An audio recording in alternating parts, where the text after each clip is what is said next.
Olá, eu me chamo Jaqueline Miranda, sou cardiologista, especialista em insuficiência cardíaca e eu queria falar com vocês um pouco sobre a primeira pós-graduação de insuficiência cardíaca da SBC em parceria com o Instituto Nacional de Cardiologia.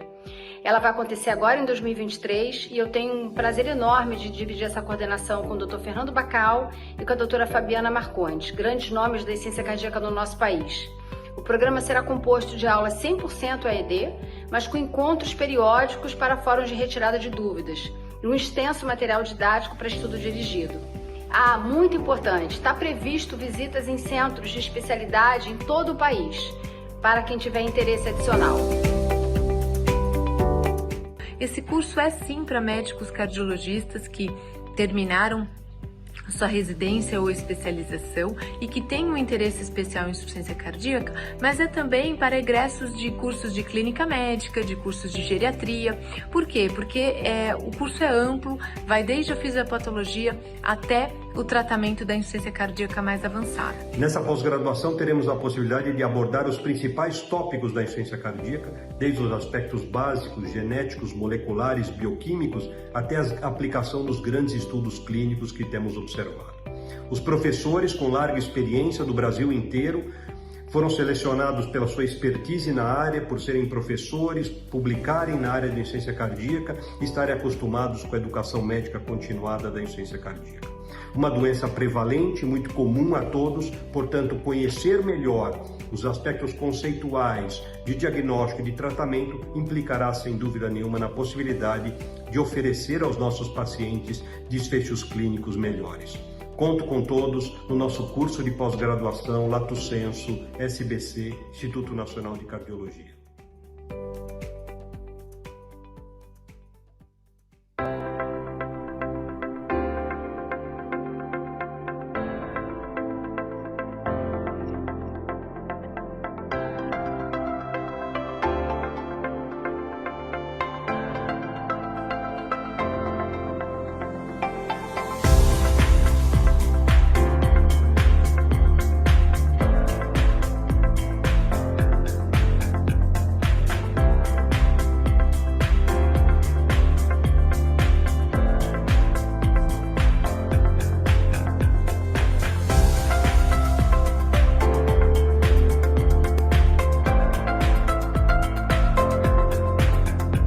O Congresso Brasileiro de Cardiologia tem sido a maior fonte de informação, a mais qualificada sobre a cardiologia no Brasil, oferecida para toda a comunidade médica. Nesse ano não vai ser diferente, o Congresso se realizará na cidade de Porto Alegre no finzinho de setembro. Você é convidado a participar.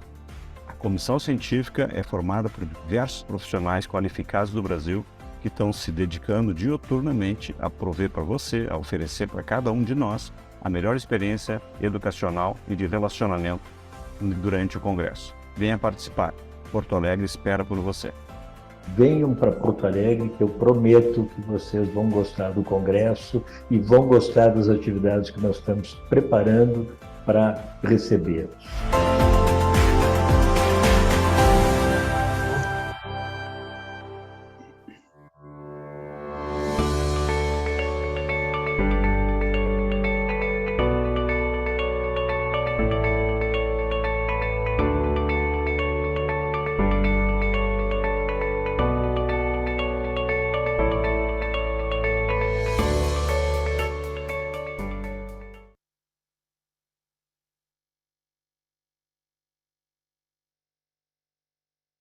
Boa noite a todos.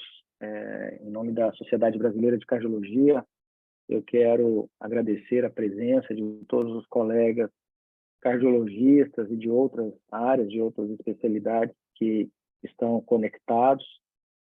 Durante o mês de abril, nós teremos uma série de webinars dedicados ao tema da doença hipertensiva, já que no dia 26 de abril, como todos sabem, é o dia que, por um projeto de lei, se comemora, entre aspas, o Dia Nacional de Combate à Doença Hipertensiva. Então, nada mais justo e adequado que tenhamos todo esse mês dedicado a discutir diversos aspectos de importância relacionados a essa doença, que é a principal causa de morte em todo o mundo. Para as pessoas que participarem de todos os webinars ao longo do mês de abril, o Departamento de Hipertensão Arterial e a Sociedade Brasileira de Cardiologia estarão encaminhando logo em seguida o kit de slides da nossa diretriz brasileira de hipertensão arterial, além da certificação de participação em cada uma das atividades. Eu vou solicitar a todos os colegas aqui conectados que enviem as suas perguntas, os seus comentários no nosso chat durante as apresentações, para que nós possamos, ao final das 3 apresentações, ter selecionadas aquelas perguntas por temas específicos, para que nós tenhamos uma discussão bastante produtiva, proveitosa ao final. Eu vou apresentar a dinâmica de hoje e, ao fazer isso, eu quero agradecer a todos os nossos palestrantes aqui presentes pelo aceite ao convite da nossa Sociedade Brasileira de Cardiologia.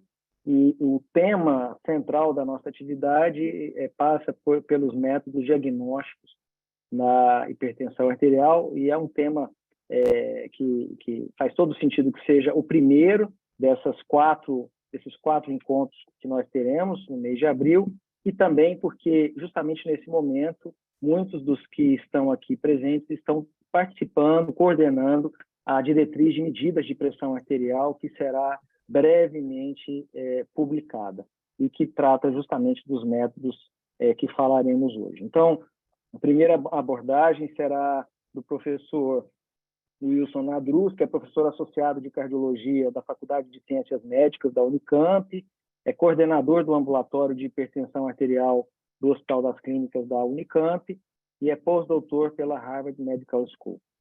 E vai nos falar, como eu comentei, sobre monitorização residencial da pressão arterial. Em seguida, o professor Fernando Nobre, que é professor da Faculdade de Medicina de São Paulo, professor convidado da Faculdade de Medicina da USP, em Ribeirão Preto, e nas áreas de cardiologia e hipertensão arterial, e que abordará o tema relacionado à monitorização ambulatorial da pressão arterial. E, em seguida, o professor Marco Antônio Mota Gomes, que é professor titular de cardiologia e é investigador principal do Centro de Pesquisas Clínicas, SESMAC, do Hospital do Coração de Alagoas, que abordará o tema relacionado à medida central da pressão arterial e velocidade de onda de pulso. Cada um dos palestrantes terá 15 minutos para a sua apresentação. A nossa atividade terá uma duração de 1 hora e 15 minutos, de forma que nós teremos, ao final, cerca de 25 minutos para um bom debate em relação a todos esses tópicos.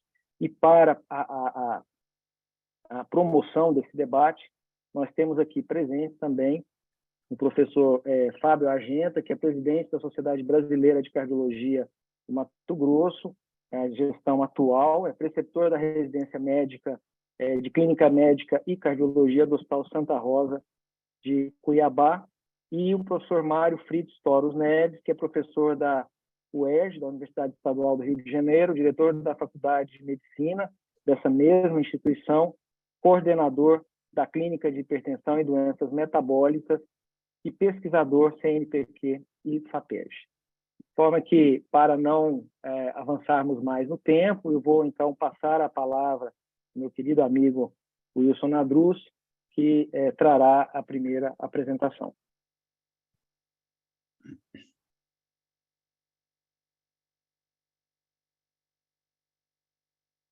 Seu áudio está fechado, Wilson.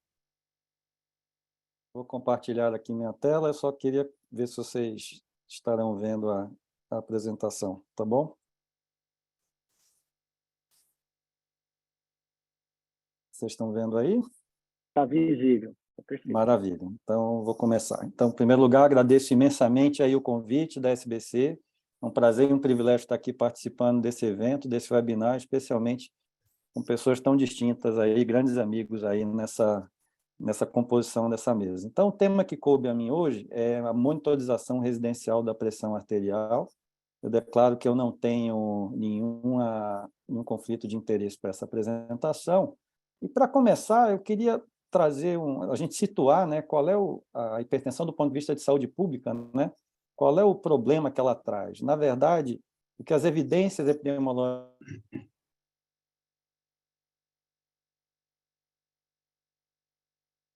trazem é que a hipertensão é o principal. E, para exemplificar, eu trago aqui dados americanos. Aqui eu tenho dados que nós publicamos alguns anos atrás com a população americana, em que a gente observou em 2 estudos que a hipertensão arterial é o principal fator de risco para acidente vascular encefálico e o principal fator de risco para infarto do miocárdio nas últimas décadas, isso na população americana. E a gente observa que, mais recentemente, ela contribui em torno de 20% a 30%, ela é contributiva em torno de 20% a 30% dos casos de acidente vascular encefálico e infarto do miocárdio, isso na população americana. Então, vocês vão perguntar, puxa vida, Wilson, isso aí é dado americano, e você tem dados aqui do Brasil? Sim, eu trago aqui dados publicados no começo do ano passado, no estudo PURE, que é um grande estudo que pegaram vários países de todo o mundo e que tiveram também incluídos países da América do Sul, e essa aqui foi uma subanálise de pacientes da América do Sul, com cerca de 25 mil pacientes, desses tinham cerca de quase 6 mil brasileiros. E veja só, qual foi o principal fator de risco contributivo do ponto de vista populacional para a doença cardiovascular? Foi a hipertensão arterial, contribuindo em torno de 20% dos eventos cardiovasculares. Então, o que a gente pode ver é que a hipertensão arterial é o principal fator de risco do ponto de vista populacional para eventos cardiovasculares. E, para a gente fazer o diagnóstico de hipertensão, é muito importante que a gente lance mão de várias estratégias, né? A mais utilizada, e que as diretrizes preconizam como padrão ouro, né, para a gente estar fazendo diagnóstico, é a medida de consultório. Entretanto, as diretrizes atuais, seja americanas, europeias e as brasileiras, que são as que nós seguimos com mais veemência, elas têm orientado que nós devemos fazer também, quando sempre disponível, a medida de pressão fora do consultório, seja por meio da MAPA, que é a medida ambulatorial da pressão arterial, seja pela MRPA, que é a medida residencial da pressão arterial. Então, essas medidas fora do consultório são medidas validadas e têm sido muito incentivadas, o seu uso tem sido muito incentivado como estratégia para você ter um melhor diagnóstico e manejo da hipertensão arterial. É muito importante a gente aqui, eu quero, em primeiro lugar, né, definir, né, o que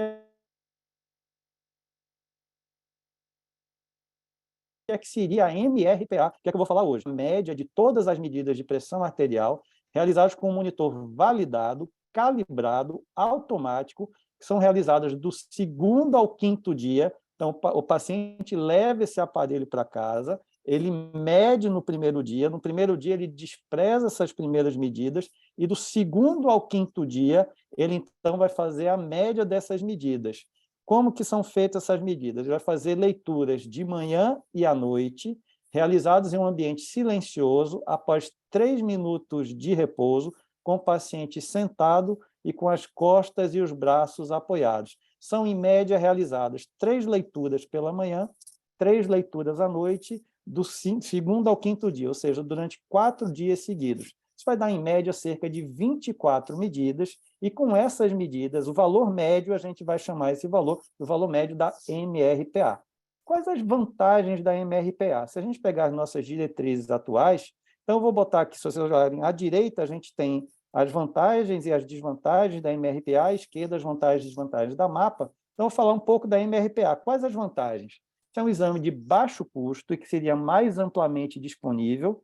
Ele permite a medição em ambiente domiciliar, que pode ser mais relaxado do que o ambiente do consultório. Isso faz com que você possa diminuir, por exemplo, o efeito do avental branco ou a reação de alarme, né? Que é aquele fenômeno que a pressão aumenta mais no consultório em relação à medida fora do consultório.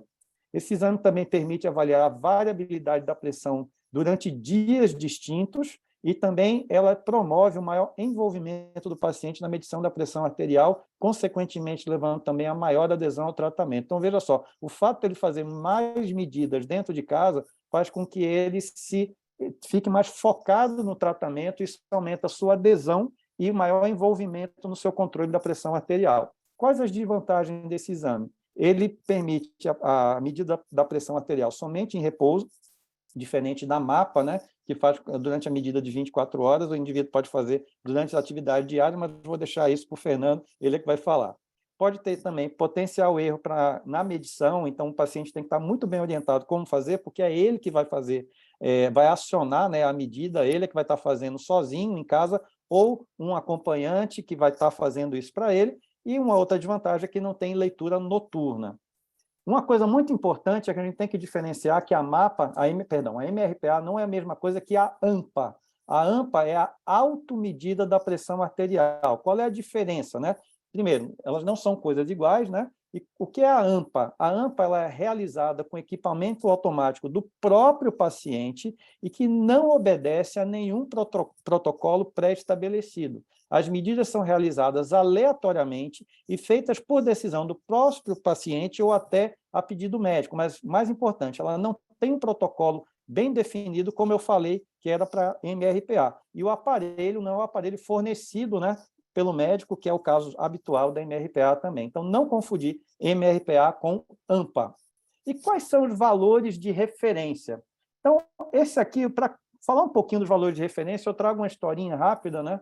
Os valores de referências para MRPA, nas diretrizes brasileiras de 2016 de hipertensão, eram iguais o valor de corte, né, era acima ou igual a 135 de sistólica, acima ou igual a 85 milímetros de mercúrio de diastólica, isso na MRPA. Entretanto, nas últimas décadas, diversas evidências apontaram que talvez esse valor não fosse mais acurado para definir o valor de corte, né, o valor de anormalidade para MRPA. Um exemplo é um estudo publicado pelo nosso grupo e que foi capitaneado aqui pelo Aldo Feitosa, que foi presidente da HI, que tem como coautor diversos colaboradores do Departamento de Hipertensão, Weimar, Marco Mota, vários amigos, e que a gente viu em 20 mil indivíduos brasileiros que, tanto indivíduos tratados quanto não tratados, se o indivíduo tem uma pressão no consultório de pressão sistólica de 140 milímetros de mercúrio, isso equivale em torno de 130 a 131 milímetros de mercúrio na MRPA, enquanto que 90 milímetros de pressão diastólica no consultório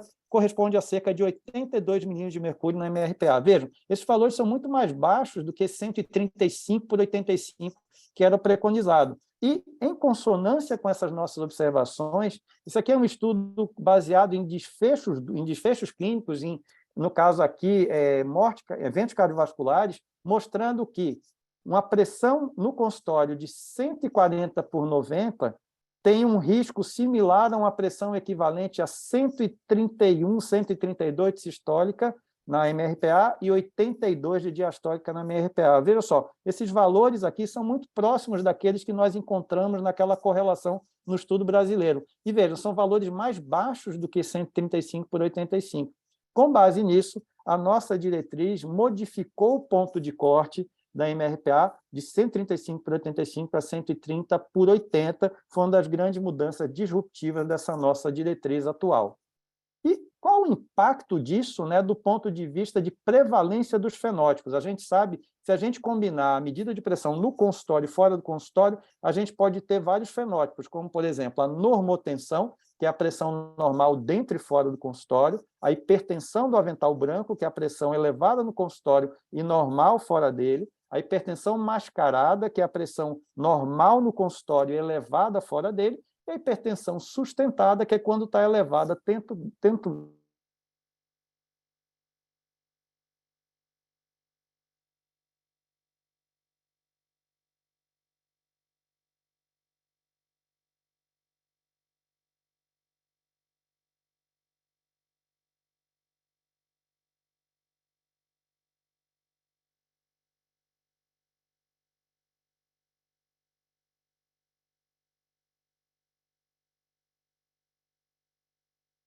dentro quanto fora do consultório.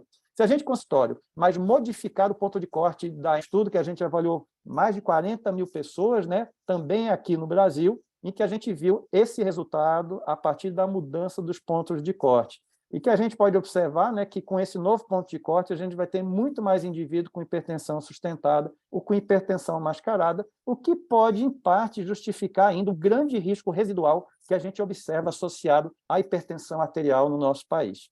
Uma outra coisa interessante foi que os estudos também, especialmente estudos feitos aqui no Brasil, pelo nosso grupo e com vários colegas, a gente estabeleceu uma mudança também nos chamados efeitos de avental branco e efeitos de mascaramento. Isso aí são efeitos que a gente considera quando o indivíduo tem uma grande, vamos supor, ele tem grandes aumentos da pressão no consultório em relação à medida fora do consultório, que a gente chama de efeito de avental branco, ou efeito de mascaramento, que é quando ele tende a ter uma medida de consultório menor do que a medida fora do consultório. Então, é considerado efeito de avental branco ou reação de alarme pelas novas diretrizes,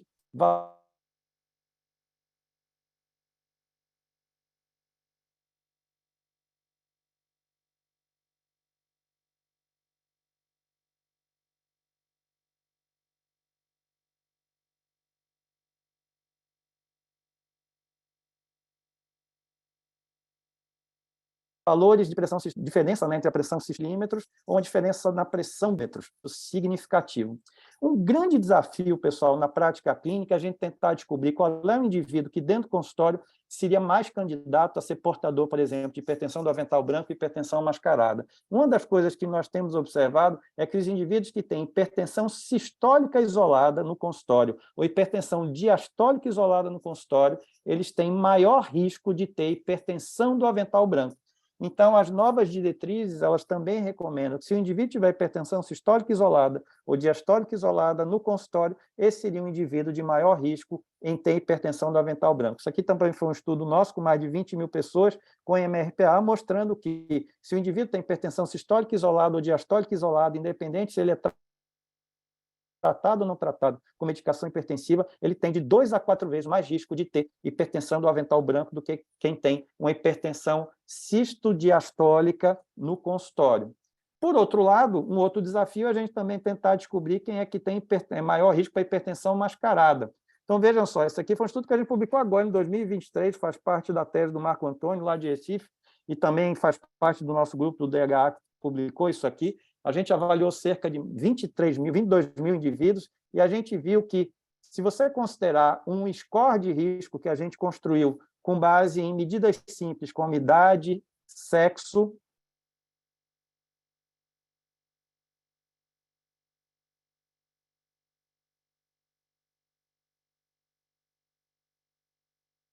caiu a minha... Vocês estão me ouvindo, pessoal? Perfeitamente, doutor. É que eu acho que caiu, apareceu uma mensagem dizendo que caiu a minha apresentação. Caiu aí para vocês? Caiu. Mas foi nesse último slide? A hora que você estava falando esse último aí, eu passei a não ouvir mais. Tá, eu vou só voltar aqui, peço perdão, questões técnicas. E gostaria de saber se vocês estão vendo novamente. Estamos. Maravilha, eu vou estar terminando já, tá? Está aparecendo o slide novamente? Positivos. Perfeito. Então, o que nós observamos é que se eu tiver um score com base em medida de IMC, sexo e idade, pressão sistólica no consultório, você tem uma capacidade razoável de predizer a presença de hipertensão mascarada em indivíduos normotensos no consultório. Isso foi superior, por exemplo, a você apenas definir se o paciente tem pré-hipertensão no consultório. O que sempre se recomenda é assim, se o cara é pré-hipertenso no consultório, ele teria mais risco de ter hipertensão mascarada. A gente vê que essa categorização, pelo fato de ter pré-hipertensão ou não no consultório, ela tem uma baixa acurácia, ela é inferior a esses scores que nós propusemos em predizer hipertensão mascarada. Em resumo, meus amigos, conclusões. Não confundir MRPA com AMPA. MRPA, os valores de normalidade atuais com base na nossa diretriz, é menor que 130/80. O efeito de avental branco significativo é acima ou igual a 15/9 de milímetros de mercúrio de diferença na pressão sistólica e diastólica dentro e fora do consultório. Efeito de mascaramento significativo quando menor ou igual a 1 milímetro, tanto na sistólica como na diastólica, relacionando a diferença na pressão dentro e fora do consultório. Indivíduo com hipertensão sistólica isolada ou diastólica isolada no consultório tem maior risco de hipertensão do avental branco. Hipertensão mascarada, o uso de score utilizando variáveis simples pode, talvez, identificar com mais acurácia esses indivíduos que são portadores. Agradeço imensamente a atenção de vocês e peço perdão aí por essa interrupção no meio da apresentação. Como o Weimar saiu, aí agora ele pediu para eu assumir, eu passo a palavra agora para o meu querido amigo Fernando Nobre, que vai falar para a gente sobre a medida ambulatorial da pressão arterial. Obrigado, Fernando. O meu slide está sendo visto? Ainda não.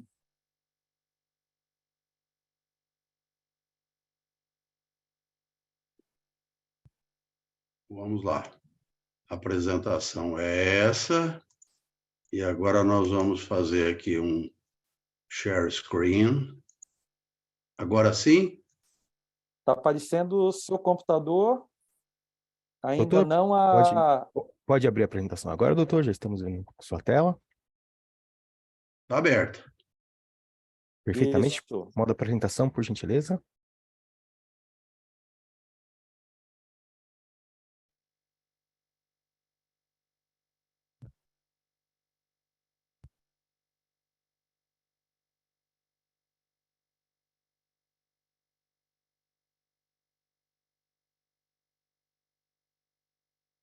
Ok? Perfeito, Fernando. Tá bem. Muito boa noite a todos que nos acompanham. Eu vejo aqui que nós temos um número de aproximadamente 250 colegas, o que é para nós uma honra. E dividir este evento também com os colegas que vão dele participar também se constitui um grande privilégio. E se nós observarmos a temática deste evento proposta, nós vamos ver que nós temos 3 métodos que medem a pressão fora do consultório. E é nesse sentido, nesse contexto, que eu quero discutir mapa. Por que fazer mapa? Se nós temos há mais de um século todos os estudos que mostraram epidemiologicamente, em termos de prognóstico, de classificação, com medidas de consultório, por que é que nós devemos fazer mapa? Essa é uma questão que eu vou responder a seguir. Eu tenho aqui o privilégio de estar ao lado de Décio Bion e de Alberto Zanchetti. Para mim, o indivíduo que melhor justificou a realização de mapa na prática que nós temos no dia a dia.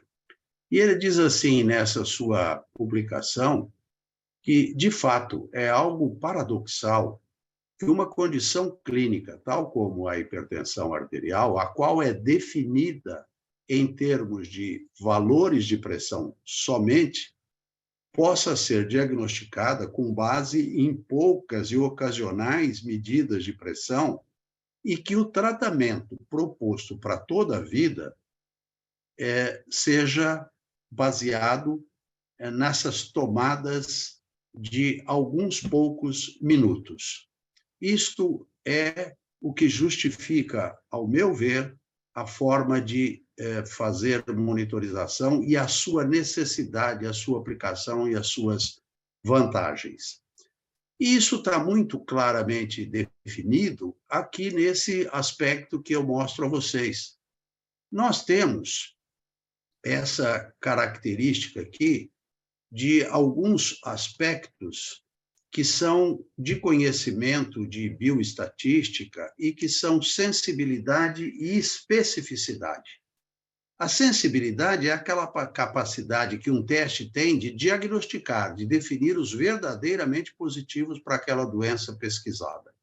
E a especificidade é a capacidade que o teste tem de identificar os verdadeiramente negativos, portanto, aqueles que seguramente não são portadores da doença investigada pelo teste. Então, vamos ver. Se eu tenho a doença presente e o teste é positivo, isto é um verdadeiramente positivo. No nosso caso, é hipertensão ou hipertensão verdadeira. Se eu tenho um teste presente, a doença presente, desculpe, mas o teste é negativo, isso é um falso negativo. Isto é o que se configura na hipertensão mascarada, condições clínicas essas que foram definidas com o advento da monitorização ainda lá na década de 1980. Se a doença está ausente e o teste é positivo, nós temos a hipertensão do avental branco. É aquele indivíduo que a pressão está aumentada no consultório, mas é normal na monitorização. E o verdadeiramente negativo, nas duas condições, o teste é negativo e também não há a doença, é o normotenso.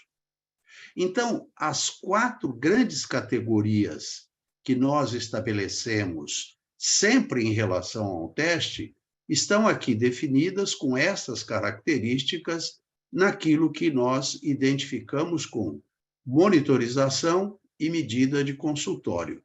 Teste positivo no consultório e presente, ambos alterados, monitorização e teste, hipertensão. Teste negativo com doença ausente, os dois negativos, normotenso. E aquele que se configura por uma pressão normal no consultório, mas alterada pela MAPA, a hipertensão mascarada, e aqui é do avental branco. E vamos entender um pouco mais um outro conceito epidemiológico chamado razão de probabilidades. O que é razão de probabilidade? É o aspecto que indica quantas vezes o resultado de um teste de diagnóstico é capaz de aumentar a probabilidade de a doença estar presente. E eu quero analisar essa característica com vocês, lembrando que um teste é clinicamente significante se a razão de probabilidade for maior do que 5. Então, vamos para essa característica quando eu avalio o seguinte: o diagnóstico de hipertensão pela pressão de consultório e o diagnóstico de tromboembolia pulmonar pela cintilografia. Aqui nós temos sensibilidade e especificidade para cada uma destas condições e o valor preditivo positivo para ambas as avaliações. Para a hipertensão de consultório, para a hipertensão diagnosticada pela medida de consultório, em comparação ao padrão ouro para diagnóstico de TEP, que é a cintilografia pulmonar.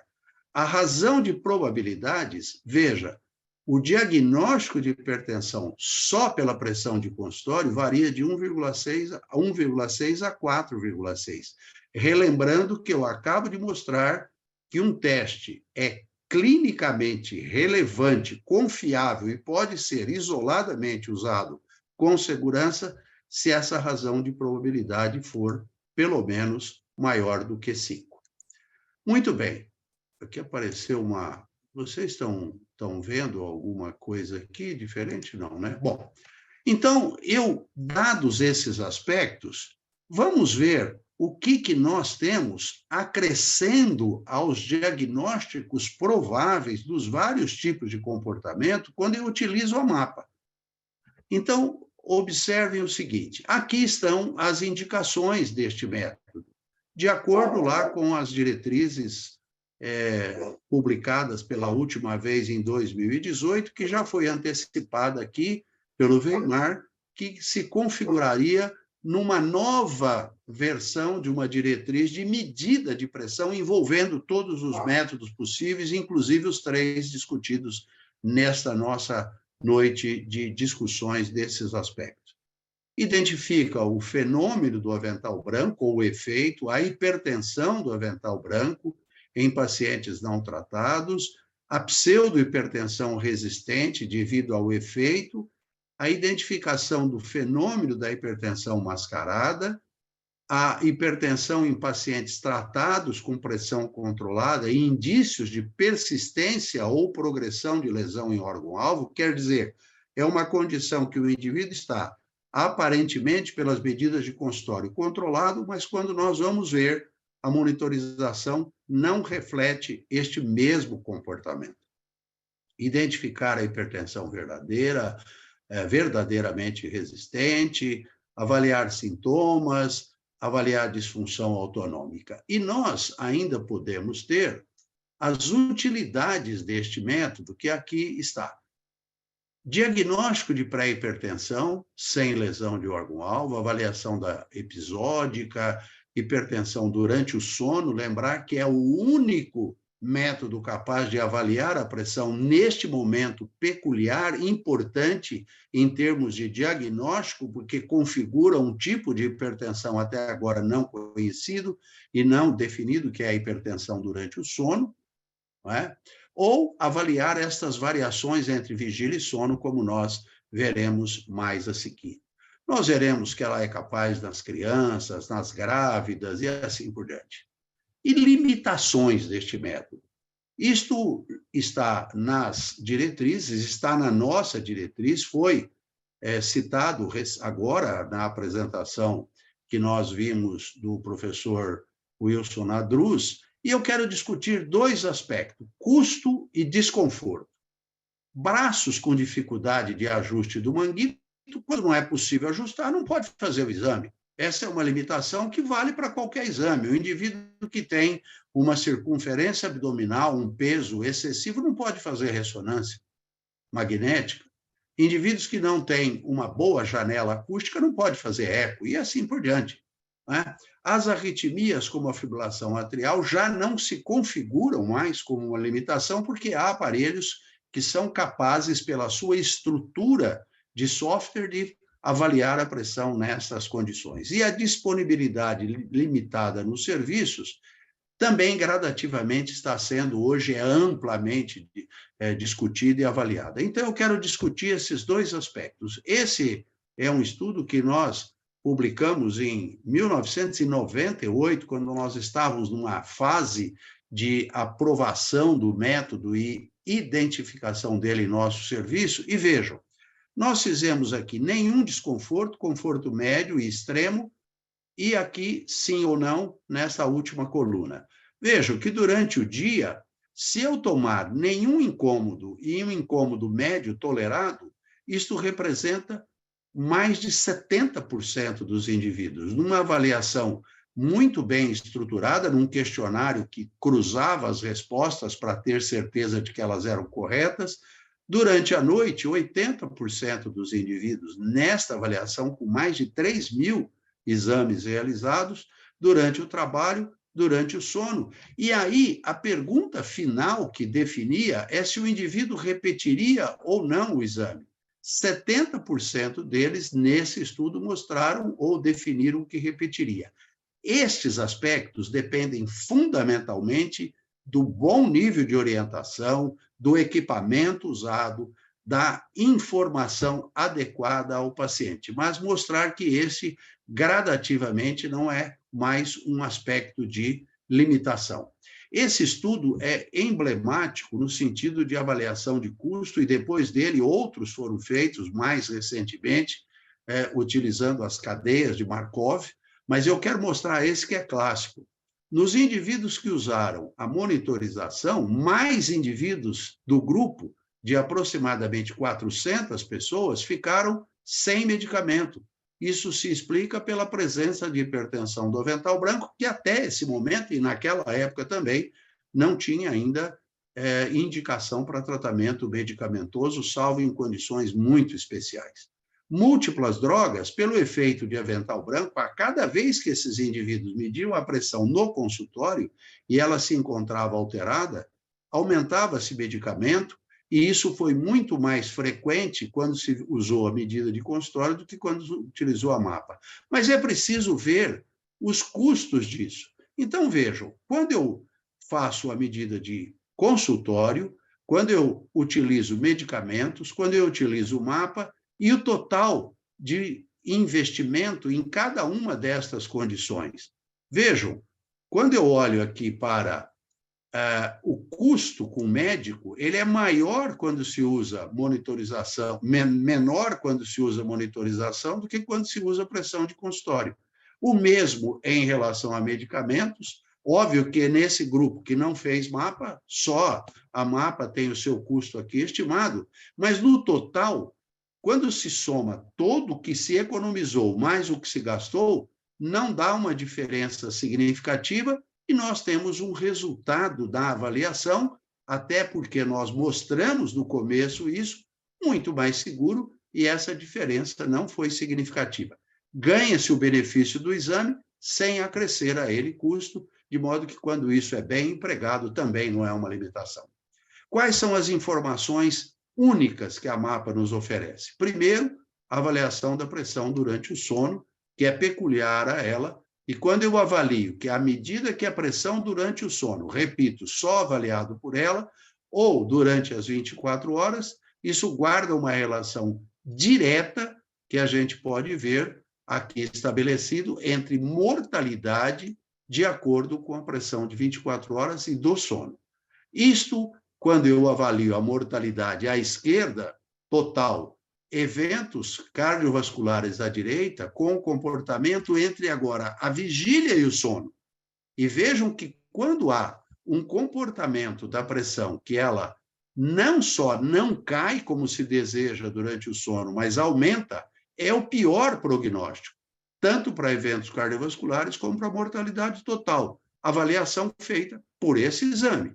Quando é reverso, então, ao contrário, então, a pressão se eleva. Quando não há nenhuma diferença, isso também não é adequado. Quando esse comportamento é normal e quando ele cai mais do que 10 a 20%, também hoje se sabe, exceção a poucas situações bem definidas, que isto é um benefício esse só mostrado pela MAPA. Por fim, eu queria mostrar que nós mudamos os tempos. Aquilo que se fazia em 1896, que ainda se faz, não perdeu o seu valor. E eu quero terminar de uma maneira mais suave do que toda essa tecnologia, essa ciência que nós demonstramos agora, lembrando esta estrofe de Camões, que diz: mudam-se os tempos, mudam-se as vontades, muda-se o ser e muda-se a confiança. Todo mundo é composto de mudança, também a pressão arterial, tomando sempre novas qualidades. Continuamente vemos novidades, diferentes em tudo da esperança, do mal ficam as mágoas na lembrança, e do bem, se algum houve, as saudades. E aí eu tive a ousadia de plagiar o Camões, dizendo o que aqui eu coloco. De Rivarrote aos dias atuais, as coisas não são mais que mudanças entre o sim e o não. Mudaram-se os povos e a nação. Não são iguais os valores, modificados por novos pendores, não é mais como antes, medida a pressão. Recomendo o livro de hipertensão, que eu tive o privilégio de publicar com a contribuição de todos que estão nesta mesa e de mais um grande número de indivíduos que trabalham nessa área no país, ao lado de Celso Amodeu e de Andréia de Araújo Brandão, e o livro de mapa, que está na sua 6ª edição, e nesta edição enriquecida com a contribuição de Aldis Feitosa, Marco Mota e de Aldis Feitosa. Muito obrigado a todos pela atenção.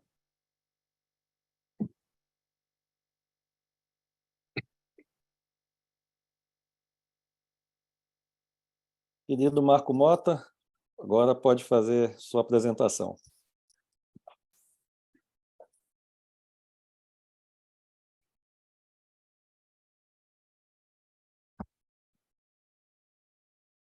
Ok aí? Ótimo. Está aparecendo. Agora é só colocar no modo apresentação. Ok, né? Isso. Ok. Perfeito. Bom, eu quero agradecer ao convite, o prazer enorme de estar aqui com colegas ilustres e com o poeta, né? Porque fica até difícil, né?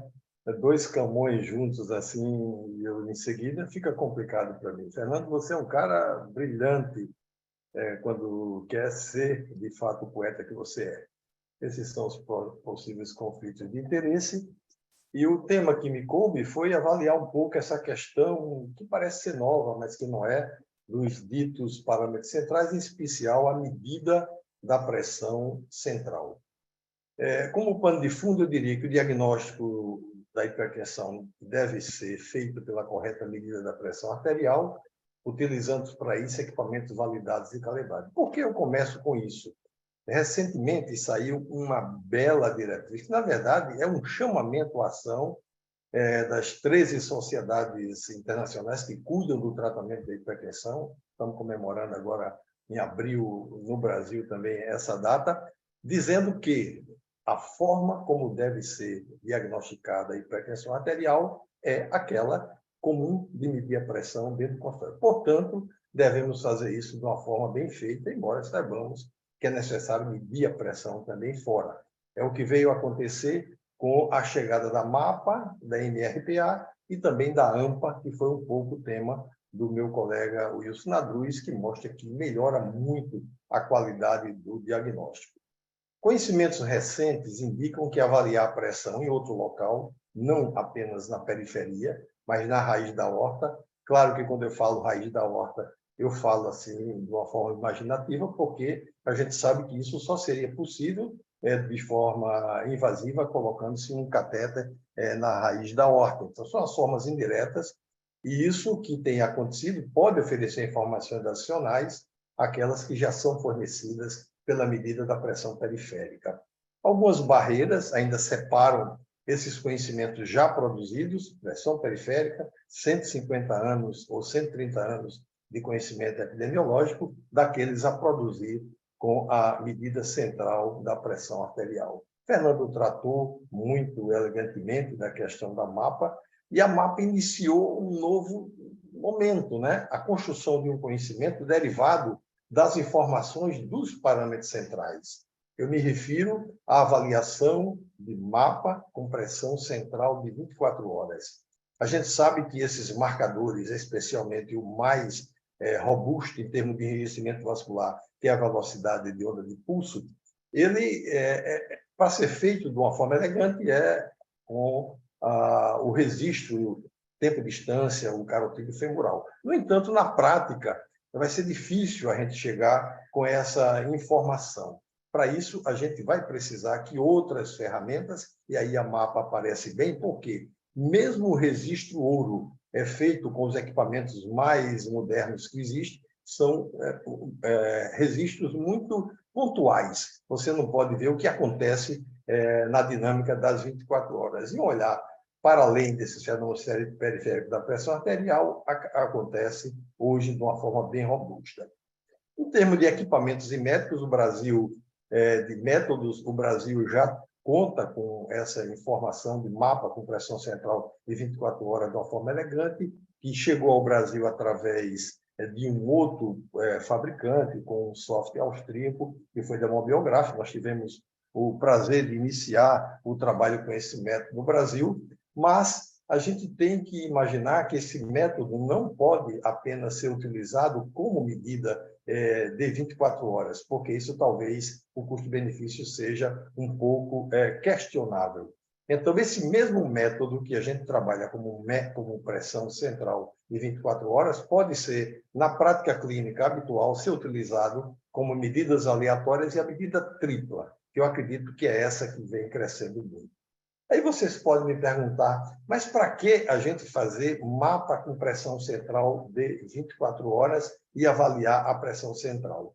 Para o estabelecimento do fenótipo, como a gente pode ver nesse exemplo aqui, o indivíduo que tinha 143 por 91 de consultório, e o período total dele com a MAPA de pressão periférica, ele teria 139 por 93.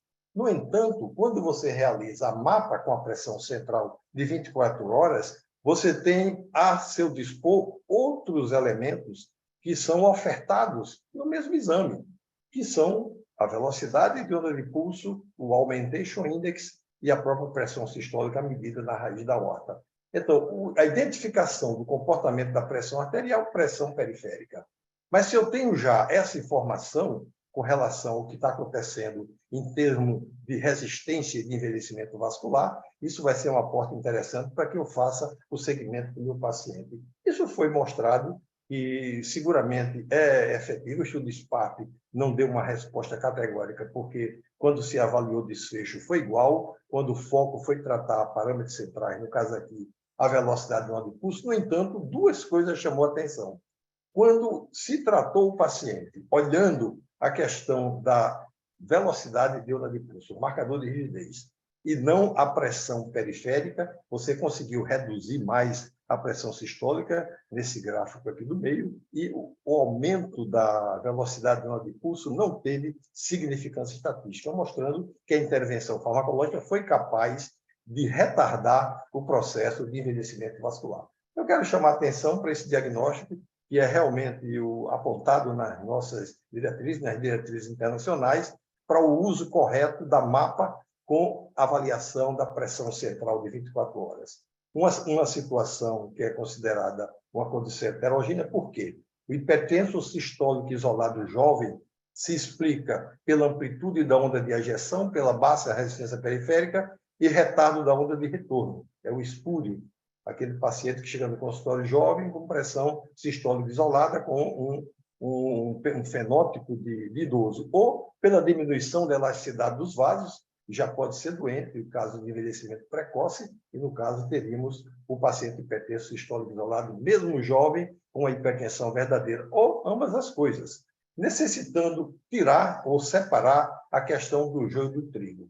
Aqui é muito legal para a gente entender o que acontece, esse processo. Em cima, em preto embaixo, o comportamento que a gente já está habituado a ver da pressão sistólica e da pressão diastólica, que vão se afastando com os anos, né, configurando esse padrão de hipertensão sistólica isolada, né? No entanto, se a gente observar na faixa de 20 a 40 anos, a elevação da pressão sistólica é como que ela estabelece ali um pequeno platô, e há uma diferença grande dela para esse pontilhado do meio, que é dado pela pressão sistólica central. Que você veja que ela é numa crescente, não tem esse intermédio aí, e no final, praticamente, ela vai se aproximando da própria pressão sistólica periférica, e isso é ruim porque denota o sofrimento arterial. Alta pressão na raiz da aorta é de mau prognóstico. E isso acontece de uma forma real, né, nas pessoas, principalmente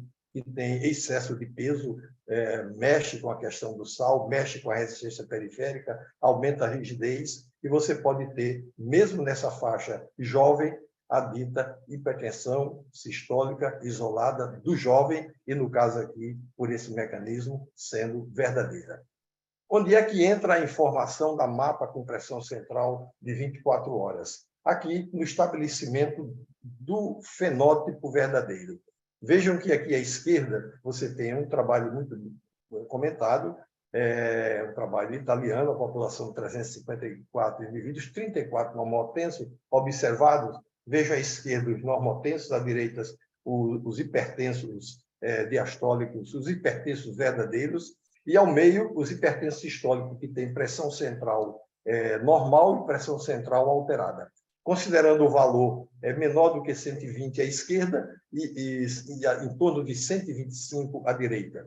Quando você compara o hipertenso sistólico isolado, jovem, olhando a pressão sistólica central, se ela é alta, ele se aproxima mais. Os 34 normotensos tiveram maior incidência de hipertensão arterial no decorrer da sua vida.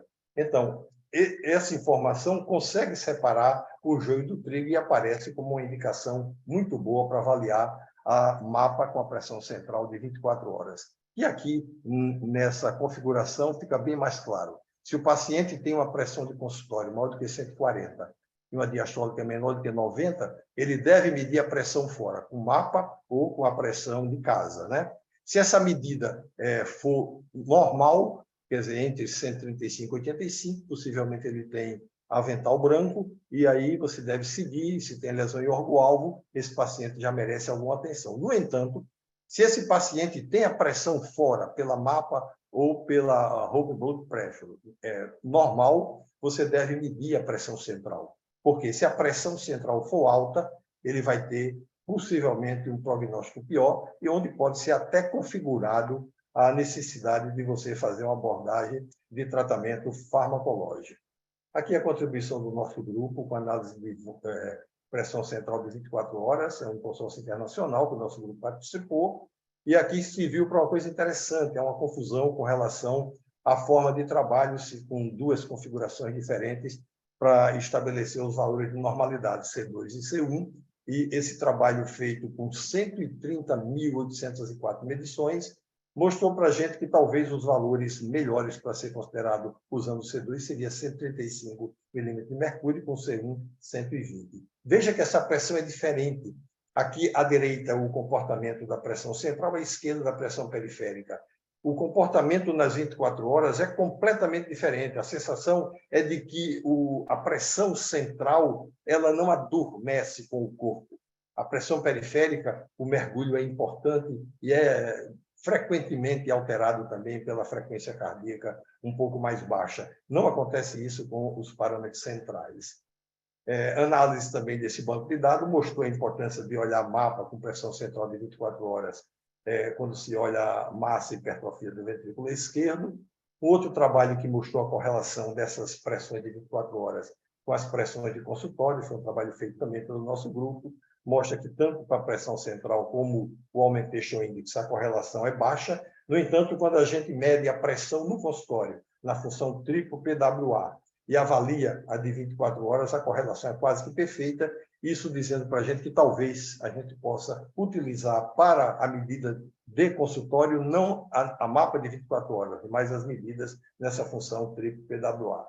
Outro estudo do nosso grupo, que está aí, Nadruz, que está aí, Alves, o grande capitaneador, que é o meu estimado amigo Nadruz, avaliou o comportamento dessas variáveis no consultório e no ambulatório de 24 horas. E trouxe para a gente algumas informações muito interessantes com relação ao comportamento da hipertensão do avental branco não sustentada e da hipertensão sustentada, com relação à VOP. Talvez até esse olhar possa, no futuro, definir, pela avaliação dos parâmetros centrais, fenótipos diferentes. Eu queria dar um pulo aqui, eu sou muito cumpridor do meu horário.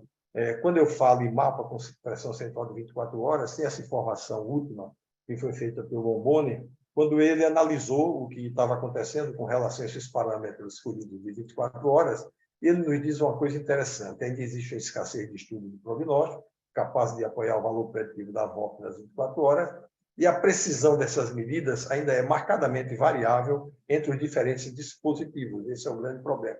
A ferramenta que a gente está conduzindo nem sempre é a melhor ferramenta.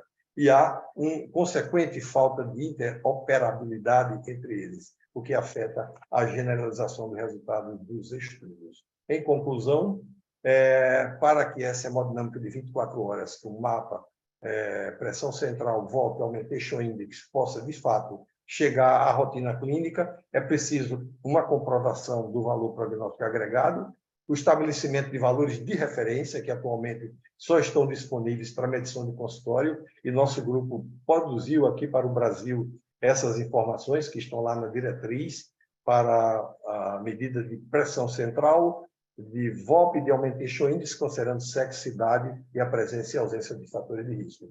O desenvolvimento de estratégia de tratamento com base nas medidas hemodinâmicas, isso seria uma medicina personalizada, e, enfim, a comprovação da superioridade médica e econômica dessa estratégia. Agradeço a atenção e fico aqui disponível para as discussões que acontecerem. Esse é meu grupo.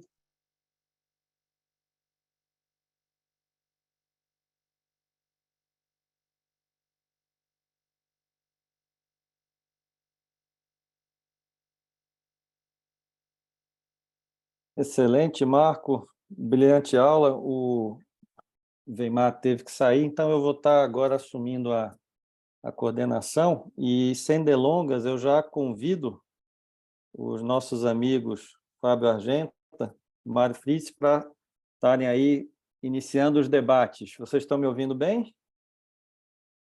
Estamos te ouvindo bem. Perfeito. Então, agora eu passo a palavra para o Fábio, Mário, fica à vontade.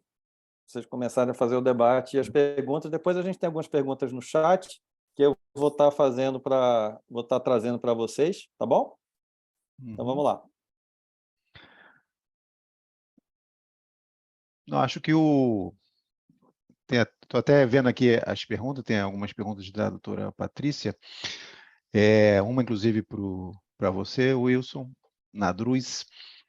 Em relação às medidas da MRPA, né, no paciente, se são feitas no início da manhã, se tem algum horário específico, inclusive acrescento até no período da noite, porque isso é uma dúvida, inclusive, que acho que é facilmente dá para responder, mas eu passo para você aí tentar responder essa pergunta aí da doutora Patrícia. Perfeito. Patrícia, excelente pergunta. Pela manhã, o ideal é que o exame seja feito com o indivíduo sem ter tomado a medicação e em jejum, ou seja, antes da alimentação. Então, após acordar, tem que ficar aqueles minutos, pelo menos uns 3 minutos sentado, né, para fazer a medida, e aí ele faz sem ter comido e sem ter tomado a medicação. À noite, a mesma coisa. Então, final da tarde, começo da noite, indivíduo em repouso, após alguns minutos em repouso, também sem ter tomado a medicação e ainda sem ter se alimentado. Então, a orientação é mais ou menos a mesma, tanto para amanhã quanto para a noite. Ok? Vou aproveitar a pergunta da Patrícia, mais uma vez muito pertinente, Patrícia, e vou colocar ela para o Dr. Marco Mota, meu grande amigo, Dr. Mota. A Patrícia diz: a VOP reestratifica o paciente para alto risco, Dr. Mota? Olha, essa pergunta está lá respondida na nossa diretriz. A resposta é sim. Por enquanto, aquele número mágico de 10 metros por segundo é que já disse para a gente que o paciente tem uma chance maior de 14 a 15% de ter mais desfechos cardiovasculares, aquela meta-análise clássica do Vachopolos. No entanto, o que eu tenho questionado é o seguinte: será que, quando a gente classifica por idade e sexo, o indivíduo que tem, por exemplo, 40 anos de idade e tem uma VOP de 8, ele já pode ser um indivíduo onde o envelhecimento vascular está um pouco acelerado. Então, eu acredito que a gente, no futuro, quando a gente tiver comprovação dessa informação, isso terá muito mais valor, porque aquele número de 10 é quando você já não tem o que fazer. O indivíduo já tem, de fato, rigidez e um dano vascular estabelecido. Ótimo, muito bem. Complementando agora uma pergunta para o nosso poeta, doutor Fernando, foi até uma dúvida também eu tive em relação à MAPA, né? Essa aqui, Fernando falou muito bem sobre o desconforto durante o sono, e a gente às vezes tem a perda do descenso noturno, né, no exame da MAPA. Mas se o paciente relata que não conseguiu dormir bem, teve desconforto, você valoriza isso, considera mesmo assim a falta de descenso noturno, pede para repetir o exame? Como é que fica na prática, né? Então, eu disse naquela avaliação que nós fizemos, que está publicada no Journal of Hypertension, já em muitos anos, que depende muito da orientação. Tudo que é novo e tudo que é sem o conhecimento prévio e adequado do paciente tende a ser pior tolerado, pior aceito, enfim, isso é um dado importante. Segundo, toda vez, a orientação no nosso serviço é assim: toda vez que o indivíduo relata que não dormiu bem, nós detalhamos isso com aquela clássica pergunta: fale mais sobre o que foi a sua noite. Vejam, a subjetividade disso é muito grande.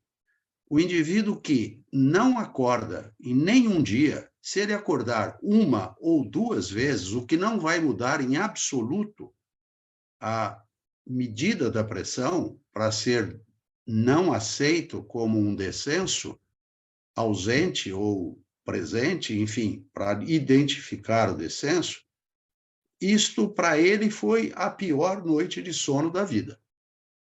Então é muito importante duas coisas: contar para ele detalhadamente o que é o exame, o que vai ocorrer, que é assim: hoje os aparelhos são mais silenciosos, menores, menos incômodos, né, com menos manifestações de serem incômodos. Então, isso é claro. Agora, se o paciente diz: não, eu não dormi, eu passei a noite toda acordado, eu tive períodos de sono entrecortados com longos períodos em que eu fiquei acordado, não dá para analisar o comportamento da pressão vigília-sono, porque isso está mascarado. Se isso vai repetir o exame, se o paciente teve essa manifestação, é muito provável que ele refira que não vai repetir o exame. E repeti-lo significa correr um grande risco de ter o mesmo resultado inadequado.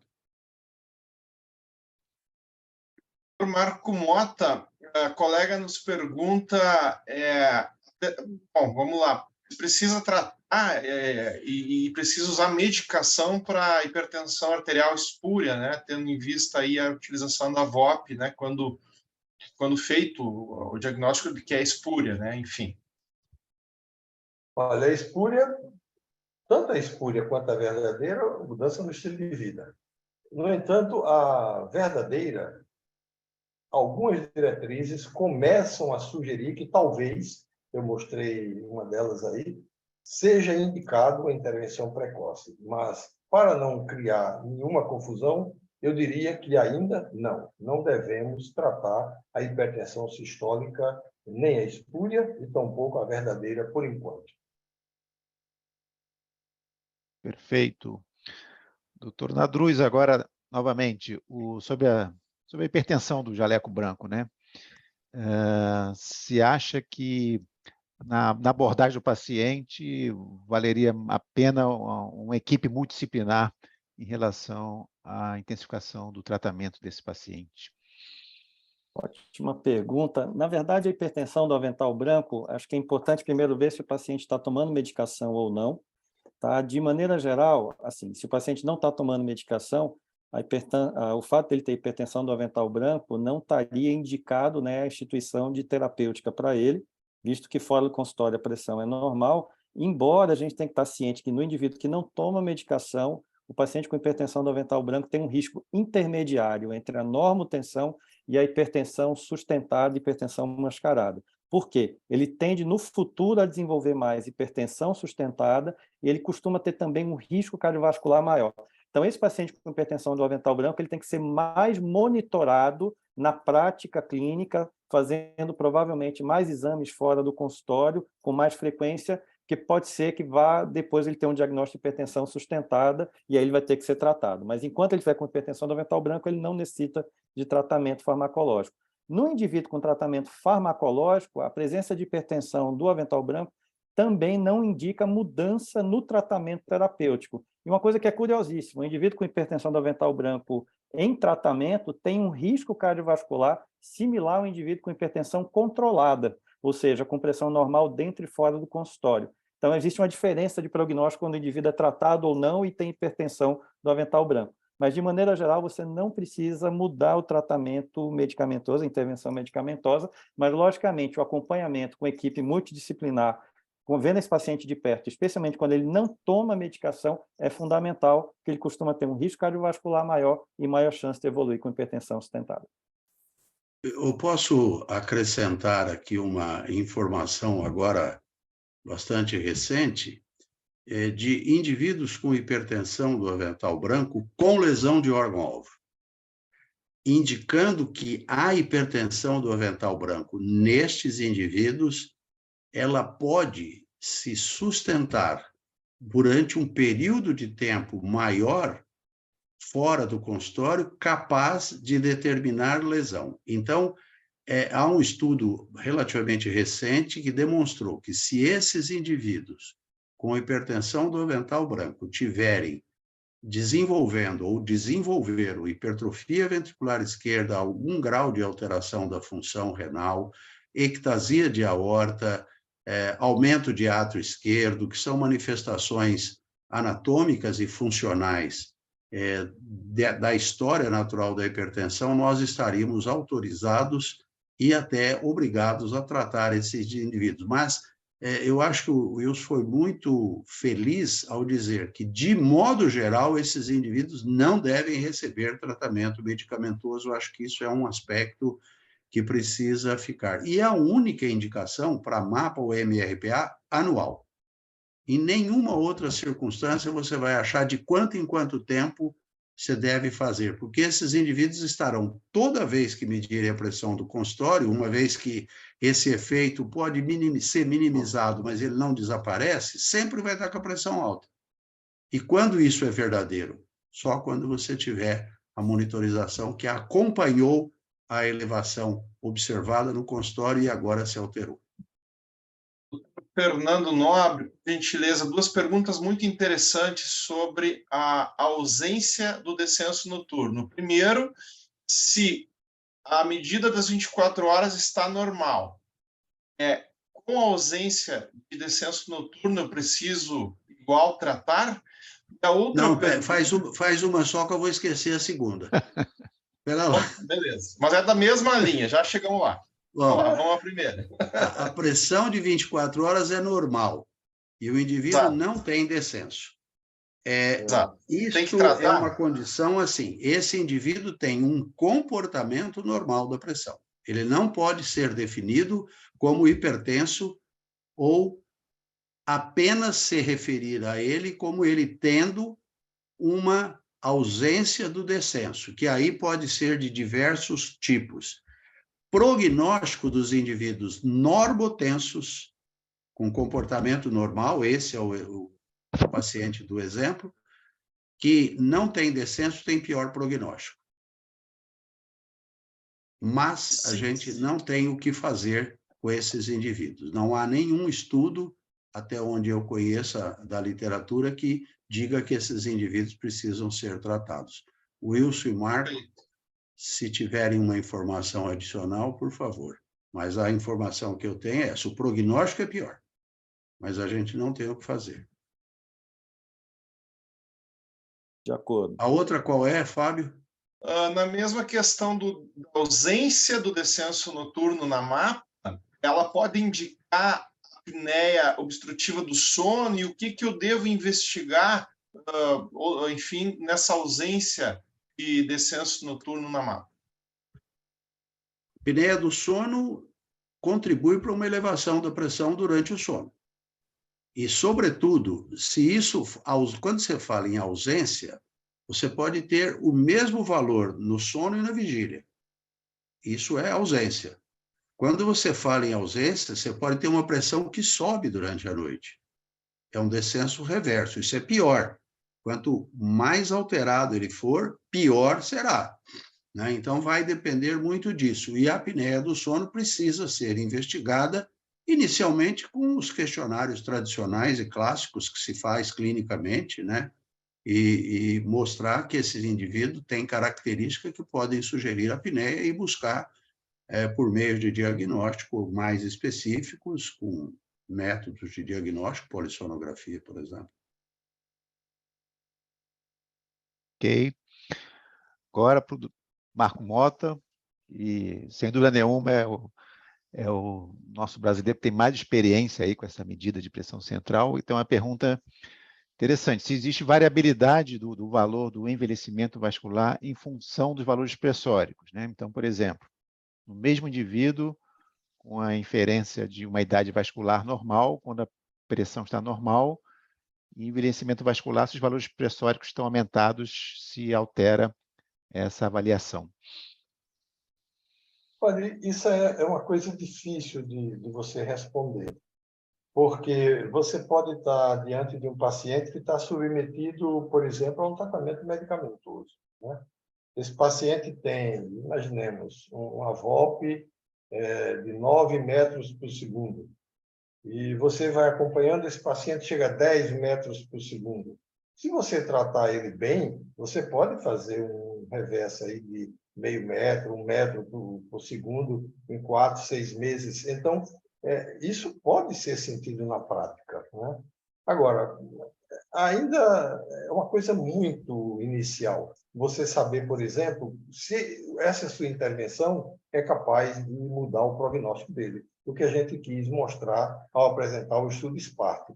As pessoas que foram tratadas olhando a pressão ou olhando os parâmetros de rigidez morreram com a mesma intensidade e os desfechos cardiovasculares foram exatamente os mesmos. Uhum. Mas pelo que eu entendi, vê se você concorda comigo, Marco. Os dois parâmetros que mais influenciam a VOP são a idade e a pressão sistólica, né? A pressão arterial. Então, se a gente vai medir...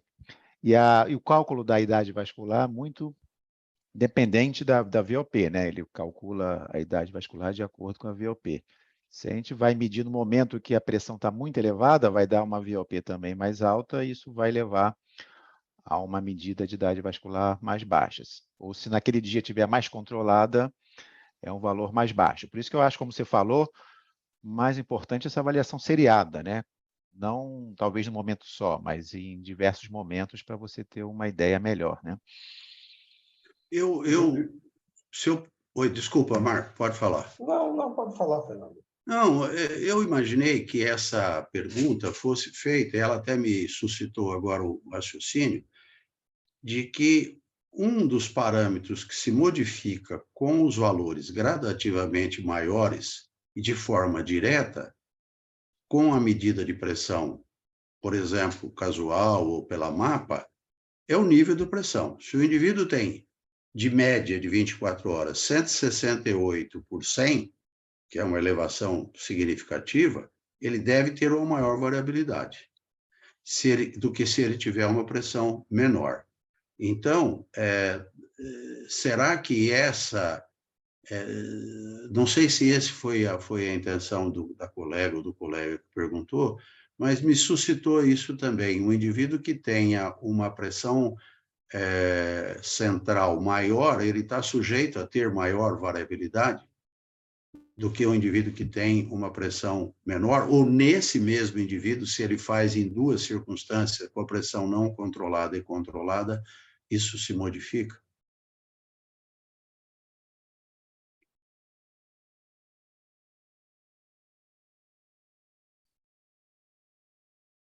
Bom, acho que é uma pergunta interessante, embora eu acho que não foi essa a intenção de avaliar a variabilidade da pressão, mas eu acho que, por isso que eu acho que a gente não consegue avaliar bem num momento só. Como o Fernando falou, às vezes um dos procedimentos mais difíceis que tem na prática clínica é a medida de pressão arterial, né? Porque se você medir agora tem um valor, daqui a 5 minutos tem outro, e tem indivíduos que essa variabilidade é muito grande. Então, isso certamente influencia o valor da VOP. Tem até alguns autores que fazem uma correção da VOP pela medida da pressão arterial média, mas isso ainda não está muito validado. Alguns autores consideram isso, outros não, que chamam de VOP normalizada, né? Mas, sem dúvida nenhuma, por isso que eu acho que o tratamento que eu acho que a gente vai evoluir da hipertensão, a gente não pode ficar restrito apenas aos valores da pressão no momento só, né? Então, é o que a gente está discutindo aqui, essa medida fora do consultório, outros parâmetros que acrescentam a avaliação global de risco desse paciente que devem ser considerados também. Perfeito. Pessoal, posso só colocar? É só fazer que eu acho que a gente já está no prazo, que deveria estar terminando às 20h45, a gente, inclusive, já passou. Então, eu acho que estaria na hora da gente estar terminando. Existe uma série de perguntas aqui muito interessantes que, infelizmente, a gente não estaria conseguindo abordar, mas mostra a riqueza que foi todo esse webinar aqui. Eu gostaria, então, eu daria 15 segundos para cada um de vocês aí se despedir, que eu acho que foi um evento brilhante, para mim é um privilégio estar aqui com vocês. Eu já me despeço, agradecendo imensamente a presença de todos, e para mim é um privilégio estar com todos esses grandes amigos que são baluarte da hipertensão nacional e de fora do país também. Fernando, Marco, Mário e Fábio, aí eu passo a sequência para vocês. Fernando? Bom, eu não posso deixar de agradecer e dizer que fico muito feliz em participar, primeiro por um tema que me é companheiro de algumas décadas. Eu comecei em 1988, chegando dos Estados Unidos, onde eu fui ver monitorização, e era o grande boom, até hoje é o que nós temos feito paralelamente à cardiologia e especificamente na hipertensão. Então, é sempre muito agradável falar sobre o tema, e ainda mais quando eu falo sobre o tema com Marco Mota, Wilson Nadruz, Fábio Argenta, Mário Fritz, né? Que é um grupo respeitável e respeitado. Muito obrigado pelo convite. Agradeço a todos que a essa hora ainda estão aqui em mais de 200 de pessoas. Boa noite a todos, muito obrigado e uma Páscoa muito feliz também. Bom, eu quero também agradecer essa oportunidade riquíssima de estar com tantos colegas, que a gente tem vontade, na verdade, de entrar aí pelo vídeo e dar um abraço em cada um deles, né? Mas a gente já está começando a fazer isso, né? De mansinho, a gente já começa a se encontrar mais. Muito obrigado e uma feliz Páscoa. Também agradeço aí a oportunidade, né, de estar com os colegas. Tivemos até poesias hoje aqui, isso enriqueceu bastante. Mas essa discussão mostrou que a gente tem muitas incertezas ainda, né? Então, acho que ninguém é dono da verdade aqui. E interessante que foi mostrando muitos trabalhos nacionais, né? Tanto o Nadruz, o Fernando e o Marco mostraram a nossa produção, e isso deve ser bastante valorizado. Então, parabéns a todos aí, obrigado pela oportunidade. Agradecer, é uma honra estar aí com os professores e dizer que na próxima terça continua a maratona, né, pessoal? A nova webinar sobre estratificação de riscos e metas no mesmo horário. Então, aguardamos todos vocês. Muito obrigado, pessoal. Boa noite. Prazer enorme. Tchau, tchau. Tchau.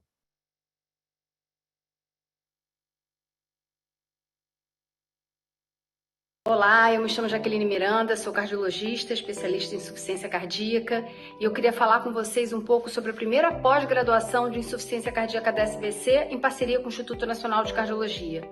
Ela vai acontecer agora em 2023 e eu tenho um prazer enorme de dividir essa coordenação com o Dr. Fernando Bacal e com a doutora Fabiana Marcondes, grandes nomes da ciência cardíaca no nosso país.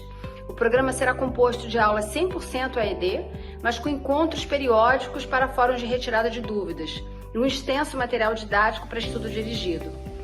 Muito importante, está previsto visitas em centros de especialidade em todo o país, para quem tiver interesse adicional.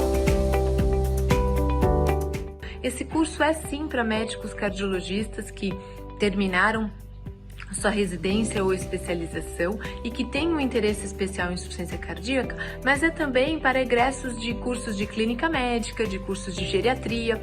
Por quê? Porque o curso é amplo, vai desde a fisiopatologia até o tratamento da insuficiência cardíaca mais avançada. Nessa pós-graduação teremos a possibilidade de abordar os principais tópicos da insuficiência cardíaca, desde os aspectos básicos, genéticos, moleculares, bioquímicos, até a aplicação nos grandes estudos clínicos que temos observado.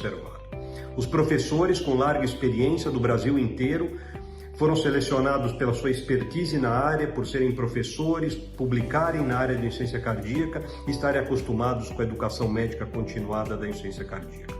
Uma doença prevalente, muito comum a todos, portanto, conhecer melhor os aspectos conceituais de diagnóstico e de tratamento implicará, sem dúvida nenhuma, na possibilidade de oferecer aos nossos pacientes desfechos clínicos melhores.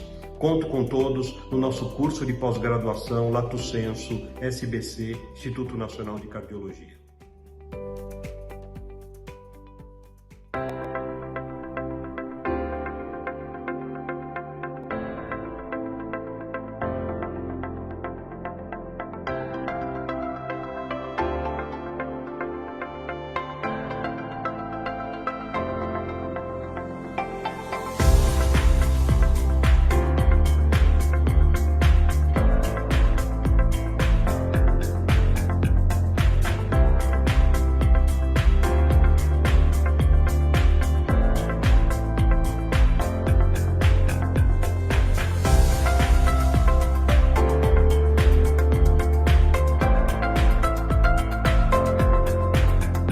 O Congresso Brasileiro de Cardiologia tem sido a maior fonte de informação, a mais qualificada sobre a cardiologia no Brasil, oferecida para toda a comunidade médica. Nesse ano não vai ser diferente, o congresso se realizará na cidade de Porto Alegre no finzinho de setembro. Você é convidado a participar. A comissão científica é formada por diversos profissionais qualificados do Brasil que estão se dedicando diuturnamente a prover para você, a oferecer para cada um de nós a melhor experiência educacional e de relacionamento durante o congresso. Venha participar. Porto Alegre espera por você.